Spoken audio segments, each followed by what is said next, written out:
I said, thanks to my grandmother for that $50 check. She paused arranging the birthday candles, stared directly at me with those sharp gray eyes that had seen 83 years of human nature and said, "The money I transferred you was $200,000. The dining room went silent. Grandmother's wine glass stopped halfway to her lips. My brother Marcus froze mid-reach for another breadstick. Even my father, who rarely paid attention to family drama, looked up from his phone. "What?" I managed. Grandma Helen set down the cake knife with the kind of precision that suggested violence being carefully controlled. "The birthday gift I wired to your account last month was $200,000, not $500. I actually laughed. The sound came out strangled, desperate. "Grandma, that's impossible. Mom gave me this check an hour ago. It says $500 from you." My mother, Sandra Reeves, 56 years old, president of the local Rotary Club, volunteer coordinator at St. Paul's Methodist Church, and apparently a world-class thief, stood up so fast her chair scraped against the hardwood floor. "Mom, you're confused," she said, her voice bright and loud. "Too loud. We talked about this. The doctor said the new medication can cause memory issues. You gave Maya $500 for her birthday, remember? We discussed keeping it modest this year because of your fixed income. I'm not confused." Grandma's voice could have cut glass. "And there's nothing wrong with my memory. I transferred $200,000 into Maya's savings account on March 15th. I have the confirmation email. I have the bank statement. Would you like to see them? My name is Maya Reeves. I'm 28 years old, and I'm a forensic accountant for Morrison and Associates in Seattle. I've traced embezzlement schemes through shell corporations in the Cayman Islands. I've testified in 7 fraud trials. I've helped the SEC recover $18 million in a Ponzi scheme collapse. Turns out the biggest theft I'd ever encounter was happening at my own birthday dinner. 3 weeks before my birthday, my brother Marcus had called me at work. I was in my apartment, spreadsheets glowing across 2 monitors, tracking suspicious transactions for a tech startup whose ETO was under investigation. "Hey, Maya," he'd said. His voice had that particular smoothness he used when he wanted something but pretended he didn't. Marcus was 31, 3 years older than me, and we'd never been close. Growing up, he'd been the golden child, star quarterback, homecoming king, the one who could do no wrong in our parents' eyes. I'd been the weird one, the girl who preferred math competitions to pep rallies, who'd rather audit textbook problems than go to parties. "What's up?" I'd asked, not pausing my work. "Listen, about your birthday. Maybe you should skip coming home this year." I stopped typing. "Right. Grandma's been really tired lately. The doctor said she needs to avoid stress. You know how she gets when you visit, wants to stay up late showing you her old accounting ledgers, telling stories about working for that defense contractor during the Cold War." He laughed, but it sounded manufactured, rehearsed. "We're thinking a quiet celebration, just the local family. I know Seattle to Kansas City is a hassle anyway. Those flights aren't cheap." I lived in Seattle. My family was in Kansas City, Missouri, about 1,400 miles of very convenient distance. "Since when does Grandma want quiet?" I asked. "Since she turned 83 and her cardiologist told Mom she needs to reduce excitement." That part might have been true. Grandma Helen, former accountant for Lockheed Martin, decorated volunteer tax preparer, the only person in my family who'd ever understood me, had been slowing down. But requesting I skip my own birthday? That didn't track. "Also," Marcus continued, "you should probably save the airfare money. I know forensic accounting pays well, but you've got those student loans, right?" There it was. Marcus had never in his entire 31 years worried about my finances. He'd borrowed $8,000 from me in 2021 for a business opportunity that turned out to be a cryptocurrency scam. Never paid me back. When I'd asked about it 6 months later, he told me I was being petty about money between siblings. "I'll think about it," I said. "Great. Love you. Bye." He hung up before I could respond. I sat there staring at my screens. Something was wrong. That conversation had the same structure as the fraud cases I analyzed. All the right words, but the underlying intent was malicious. I opened my banking app and checked the savings account Grandma had set up for me when I turned 16. She'd seeded it with $5,000, told me it was for college emergencies. "You're smart with money, Maya," she'd said. "This is just in case you need a cushion. Never touch it unless you absolutely have to." I'd used it once during senior year when my laptop died before finals, paid it back within 3 months. Since then, the account had just sat there, slowly accruing interest. The balance showed 87,87,40,23. I stared at that number. That seemed wrong, very wrong. I clicked through to the full transaction history, and my stomach dropped through the floor. March 15th, 2024, incoming wire transfer $200,000 memo. Happy birthday, Maya, with all my love, Grandma Helen. March 16th, 2020, outgoing wire transfer, $19,900, $500 destination. External account, ending in 47201. Memo, investment opportunity family business. Someone had left just enough to avoid triggering a zero balance alert that might have sent me a notification. My hand started shaking. I called the bank, got transferred 4 times, finally reached someone in fraud prevention. Ms. Reeves, I'm showing that wire was initiated with valid login credentials and 2-factor authentication, the representative said. Her name was Jennifer. She sounded exhausted. Do you not recognize this transaction? I didn't make it. The IP address shows Kansas City, Missouri. Is that a location you access this account from? My family lives there, but I haven't been there since Christmas. I see. And you're certain you didn't authorize anyone to access this? Her account? Completely certain. Typing sounds. Ms. Reeves, we also have a document on file, a power of attorney form signed by you on March 10th, granting authorization to more typing Sandra Reeves. Would that be your mother? The world tilted sideways. I never signed a power of attorney. The signature matches our records. Then the signature is forged. More typing. Longer this time. I'm flagging this account for investigation. You'll need to file a formal fraud report. I'm sending you a link now. I'm also going to need you to verify your identity. The verification took 25 minutes. By the time I hung up, my coffee was cold, and the tech startup CEO's suspicious transaction seemed almost quaint. I pulled up the power of attorney document the bank emailed me. It was a PDF, professional quality, all the right legal language. The signature at the bottom looked like mine's sane looping M. Same way my E descended below the line. But I knew I hadn't signed it. I have a specific habit when I sign legal documents. I always write the date in European format, day, month, year, even though I'm American. A paranoid quirk I'd developed after seeing too many backdated contracts in fraud investigations. This document showed the date as 3/10/2020-24, American format. I would have written 10/10/2024. I zoomed in on the signature. The pen pressure was too uniform, too perfect. This was a digital composite, created by scanning multiple signatures and stitching them together. Professional work, not professional enough. I pulled up the destination account from the wire transfer, account ending in 47201. I have tools for this. 15 minutes of database queries and some creative use of financial apps gave me the full routing and account number. Wells Fargo account opened at the Plaza branch in Kansas City on February 28, 2024. Account holder, Marcus Reeves. My brother. I felt something cold settle in my chest. I started digging deeper. Bank records showed the money had moved quickly after landing in Marcus's account. March 17th, wire transfer to Tesla Motors, $89,000. Purchase of Model S Plaid. March 17th, wire transfer to American Express, $34,500.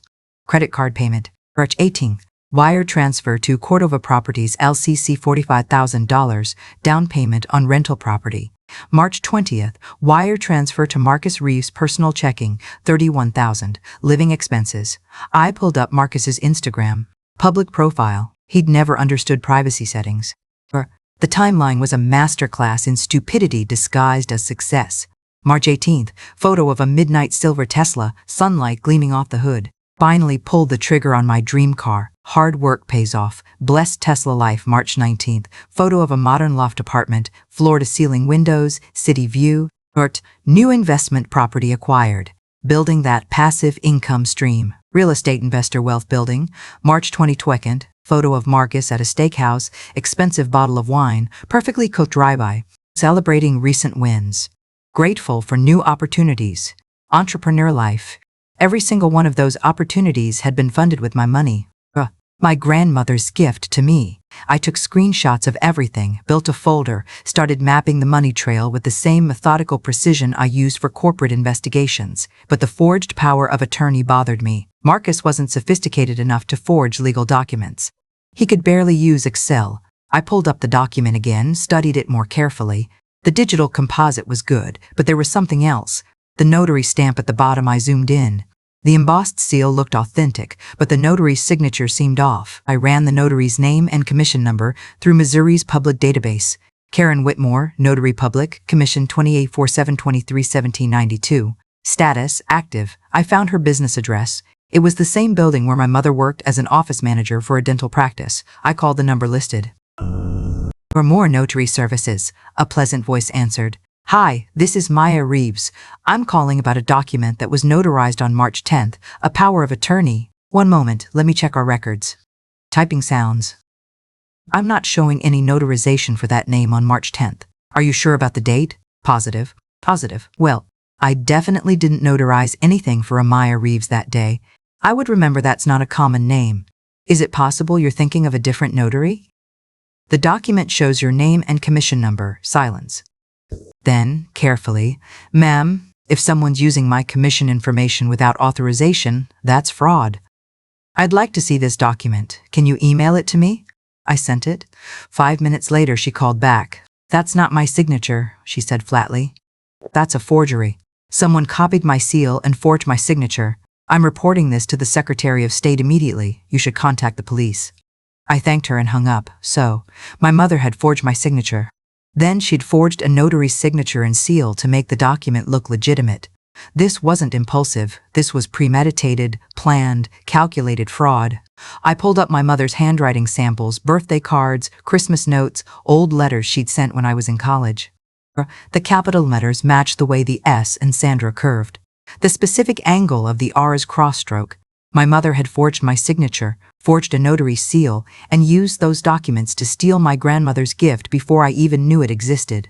Then she'd given me a $500 check like she was doing me a favor. My phone buzzed. Text from Marcus. So you're definitely not coming home for your birthday, right? Just want to confirm so Mom doesn't over-prepare. I stared at the message for a full minute. Then I typed, actually, I changed my mind. I'll be there. His response came fast. Really? Are you sure? I thought you said work was busy. I'd never said that. Work can wait, I typed. Family's important. 3 dots appeared, disappeared, appeared again. Okay, cool. See you Saturday. I booked a flight, hacked my laptop, a portable projector I used for client presentations, and printed every piece of evidence I'd gathered. From bank statements, wire transfer records, the forged power of attorney, screenshots of Marcus's Instagram, vehicle registration, property records, credit card statements. 63 pages total. I put them in a leather portfolio that Grandma had given me when I graduated college. The irony wasn't lost on me. Friday afternoon, I landed at Kansas City International and rented a car, drove through the suburbs I'd grown up in, past my old high school, the library where I'd spent countless afternoons, the park where Marcus had once pushed me off the swing set and broken my arm. I checked into a Courtyard Marriott 20 minutes from my parents' house and spent the evening building a presentation. Title slide, Family Investment Opportunity, a case study in wire fraud. Subtitle, How $2,000 became $500. I practiced the timing. 15 minutes for the full reveal, with strategic pauses for maximum impact. I'd testified in federal court. I presented to boardrooms full of hostile executives. This should have been easier. It wasn't. These were people I'd grown up with. My mother who'd driven me to math camp every summer, or my brother who'd taught me to ride a bike, even if he'd also tormented me most of my childhood. My father who'd never been particularly involved, but was still family. But they'd stolen from me. Not just the money. They'd stolen my grandmother's gift, her trust, her desire to help me buy a house or start my own firm or build something meaningful. And they'd done it casually, easily, like it was nothing. Saturday afternoon, I drove to my parents' house at 2 p.m. Dinner was at 4. Mom had texted the schedule. Very organized, very controlled. I parked in the driveway, carried my laptop bag up the front walk. The house looked exactly like it always had: brick ranch, neat lawn, the oak tree in the front yard, where Marcus had once built a terrible treehouse. Normal, innocent. Mom opened the door before I could knock. Maya, you made it. She pulled me into a hug that felt practiced. I'm so glad you decided to come after all. Wouldn't miss it. She was wearing her nice blouse, the silk one with the pearl buttons. Her hair was done professionally. Something brittle lived behind her smile. Marcus is in the den. Your father's grilling. Grandma's in her room resting, but she'll be down for dinner. I followed her inside. The house smelled like my childhood potpourri and furniture polish and something baking in the oven. Dad was on the back patio, manning the grill with the kind of intense focus he usually reserved for watching sports. He looked up when I stepped outside. Maya, good to see you. You too, Dad. We'd never had much to say to each other. Still didn't. Marcus appeared from the den, beer in hand. He put on weight since Christmas. Success looked good on him, or rather, my stolen money looked good on him. There's the birthday girl. He hugged me, and I felt him relax when I hugged back. He thought he'd gotten away with it. 28, getting old. Not as old as you, he laughed. True. Hey, come see my new car before dinner. It's parked out front. I followed him to the Tesla. He spent 10 minutes describing every feature, every specification, every reason why he'd chosen the Plaid over the long range. Had a really good quarter at work, he said. Got a bonus, made some smart investments. Everything's finally coming together, you know? That's great, Marcus, really great. He didn't hear the ice in my voice.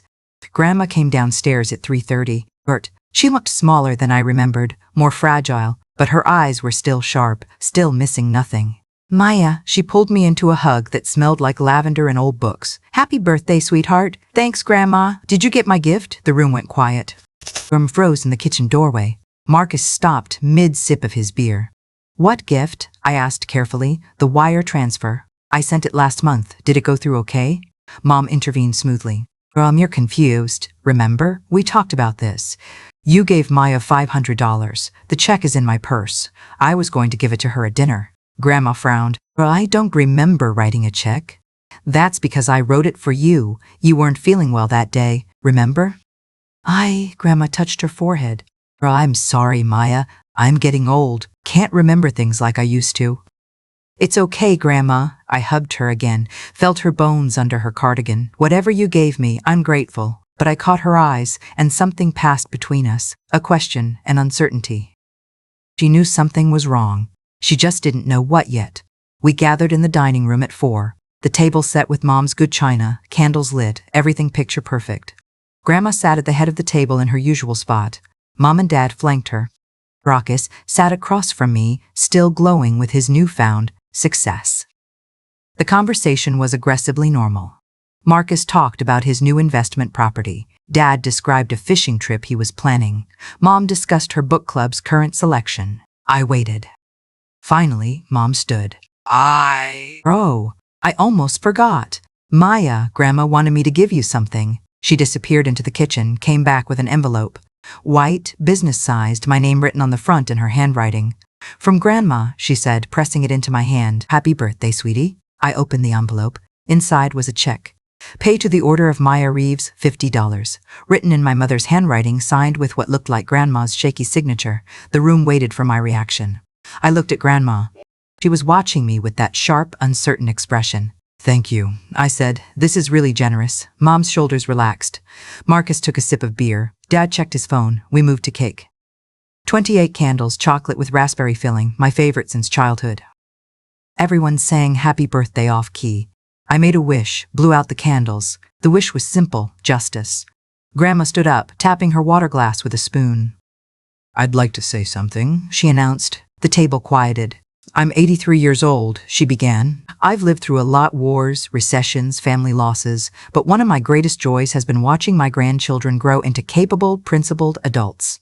She looked at Marcus, then at me. Marcus, you've always been ambitious, that's good. A person needs drive. She paused. And Maya, you've always been my thoughtful one. Honest. Careful with money. You don't take shortcuts. My throat felt tight. Which is why, she continued, voice growing stronger, I wanted to help you take the next step in life. Buy a house, start your own business, whatever your dream is. You've earned it, and I hope the gift I gave you will make that dream a little easier to reach. She raised her glass. To Maya, may you build something lasting? Everyone raised their glasses. I raised mine. Thank you, Grandma, I said clearly. Thank you so much for the $500. Her smile faltered. The table went still. What $500? She asked quietly. I pulled the check from my pocket, held it up. This check. The one Mom gave me before dinner, $500. From you. Grandma's face changed. Confusion shifted to something harder. Sandra, what is he talking about? Mom's fork clattered against her plate. You're confused. You said money was tight. You wanted to give Maya something modest. The gift I wired Maya was $200,000. Silence. Absolute, crushing silence. Marcus's beer glass stopped halfway to his mouth. Dad's eyes went wide. Mom had gone completely white. Rot, Marcus said. I transferred $200,000 into Maya's savings account on March 15th, Grandma said, each word precise and clear. I got the confirmation email. I saved it. She pulled out her phone with shaking hands, started scrolling. Mom stood up. Please, Let's talk about this privately. You're getting upset. I pulled up the bank statement, rotated the laptop so Grandma could see. March 15th, incoming wire $200,000. March 16th, outgoing wire $99 by $500. Current balance $87.87 RD23. Grandma stared. Her hand went to her chest, and for a horrible moment I thought she was having a heart attack. Where did it go? She whispered. I looked at Marcus. He'd gone pale. What are you implying? That's what I'd like to know too, Grandma, I said quietly. Mom was still standing, hands clenched at her sides. This is a family matter. We can discuss it later. Privately. No. I opened the folder on my desktop. We're discussing it right now. I pulled out the portable projector, set it on the table, pushed aside the birthday cake to make room. The white wall behind Grandma lit up with my first slide. From the investment opportunity, a case study in wire fraud. Dad's beer bottle slipped from his hand. Beer spread across the tablecloth. Maya, stop this, Mom said, her voice rising. This is inappropriate. I advanced to the next slide. Vermont, the bank transfer records, blown up large enough to read across the room. That's not, I didn't sit down, Grandma said. Her voice was quiet, but it carried weight. Marcus sat. Next slide. Marcus's Instagram posts, dated and time-stamped. March 18th, my brother posts a photo of his new Tesla Models Plaid, purchase price $89,000. I used a laser pointer. Purchase March 17th, one day after the money was transferred to his account. Marcus was shaking his head. This is insane. You're making connections that aren't there. Next slide. Property records. March 19th, Marcus posts about his new investment property. Down payment of $45,000, paid March 18th from his Wells Fargo account, the same account that received my stolen money. It wasn't stolen, Marcus shouted. Rome said it was a family investment opportunity. She said Grandma wanted us to pool resources for. He stopped, realized what he'd just admitted. Mom made a sound like something breaking. I advanced to the next slide, the forged power of attorney with both signatures highlighted. This document was filed with the bank on March 10th, granting Sandra Reeves power of attorney over my savings account. The signature is a forgery. Notice the pen pressure inconsistencies here, here, and here, I pointed. The notary's signature is also forged. I've confirmed with the actual notary, Karen Whitmore, that she never notarized this document.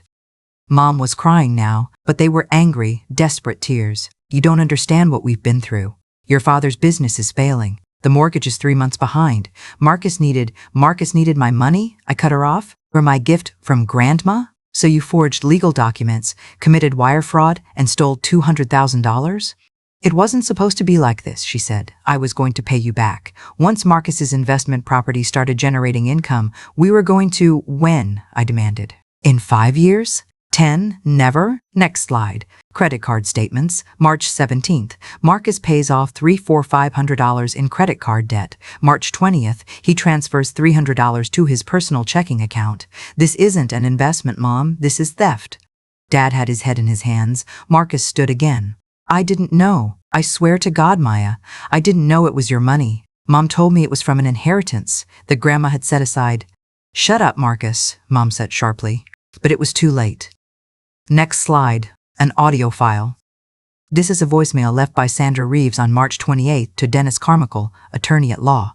I obtained it through legal discovery after filing a fraud report with the bank. I clicked play. Mom's voice filled the room. Dennis, we have a problem. Maya might be starting to ask questions. Marcus already spent most of the first transfer on that stupid car. If she finds out, she'll destroy us. We need to create some kind of legal framework, maybe a loan agreement or something that makes it look legitimate. Can you? Dennis Carmichael's response. Sandra, this is textbook fraud. I won't be part of it. You need to come clean before this gets worse. Give the money back. Mom's voice again. We can't. It's gone. Please, Dennis, I'm begging you. The file ended. Mom's face was pure devastation. You recorded my private conversations? Your attorney recorded them, I said, for his own protection. He provided them to the FI after they opened an investigation. He's not going to jail for you? FI? Marcus went even paler. FBI is involved? Grandma stood up. Her hands were steady now, face set in an expression I'd never seen before. Rage, betrayal, grief. How could you? She asked Mom. How could you do this to Maya, to me? I was trying to save our family, Mom shouted. The mortgage is in default. Your son-in-law's business is failing. We were going to lose everything, so you stole from my granddaughter. I was going to pay it back. When? Grandma's voice was steel. When were you going to tell me that my gift to Maya ended up funding Marcus's Tesla and paying off credit cards? Mom had no answer. Grandma pulled out her phone. I'm calling the police. Mom grabbed her arm. Please, please don't do this. Think about the family. Think about Marcus's future. He didn't know he knew enough, I said. He knew it wasn't his money. He didn't ask questions because he didn't want to know the answers. Marcus turned on me. You're really going to send your own mother to prison? Your own brother? You stole from me? It was a family investment. It was theft. Grandma finished dialing. This is Helen Chambers at 28047 Oak Street in Kansas City. I need to report a theft and fraud. Mom collapsed into a chair, hands covering her face. Dad just sat there, staring at nothing. The police arrived 23 minutes later. 2 officers, Officer James Patterson and Officer Lisa Chin. I'd already prepared a folder for them. All the evidence, organized chronologically, indexed, cross-referenced. They sat at the dining table, the birthday cake melting now, candles burned down, and went through everything. Mrs. Chambers, Officer Patterson said to Grandma, do you want to press charges? Yes. And you, Ms. Reeves, he looked at me. I thought about Marcus's Tesla, Mom's desperation, Dad's silence, the years of family dinners that would never happen again. Then I thought about Grandma's face when she'd made that toast. The pride, the love, the way she'd saved for years to give her grandchildren something meaningful. Yes, I said, I want to press charges. Officer Chen took notes. We'll need you both to come to the station tomorrow. This involves wire fraud across state lines, so the FBI will need to be involved as well. Mom looked up, face blotchy. Wire fraud is a federal crime, ma'am.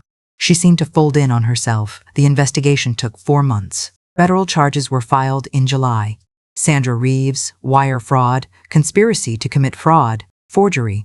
Marcus Reeves, conspiracy, accessory after the fact. My father filed for divorce in May. He claimed he didn't know about the theft. The evidence suggested otherwise, but prosecutors couldn't prove his involvement. Marcus's employer, a financial services company that prided itself on ethical conduct, terminated him in August. His new investment property went into foreclosure when he couldn't make the payments. The Tesla was repossessed. Mom pleaded guilty in September. Sentencing 24 months in federal prison, 3 years supervised release, full restitution of $19,500 plus interest. Marcus pleaded to conspiracy and got 15 months, 2 years supervised release. The house was sold to pay restitution. Mom and Dad lost everything. I haven't spoken to any of them since that birthday dinner. Blocked their numbers, blocked their emails, blocked them everywhere. Grandma moved to Seattle last month. She lives in the spare bedroom of my new house, a craftsman bungalow in Capitol Hill, purchased with the restitution money plus a new gift from Grandma. We have dinner together every night. We don't talk about Mom or Marcus. We talk about her work at Lockheed Martin, my current cases, the garden we're planning for spring. Last week, a letter arrived from Marcus. Handwritten, 6 pages, arriving in a plain envelope with no return address. Started, Maya, I know you probably hate me, but I need you to know I'm sorry. I read the whole thing. Then I fed it through my shredder, watching his words turn to confetti. Some people think forgiveness is noble. Maybe it is. But I'm not interested in being noble. I'm interested in being whole. And wholeness for me meant cutting out the people who tried to carve me up and sell off the pieces. They stole my money. They tried to steal Grandma's gift, her trust, her love. They almost succeeded. But I walked away with something they could never take. My integrity, my grandmother's respect, and the knowledge that some things like justice are worth more than family loyalty. Grandma and I are planning a trip to Italy next spring. She's always wanted to see Rome. We'll use the money she'd originally intended for me.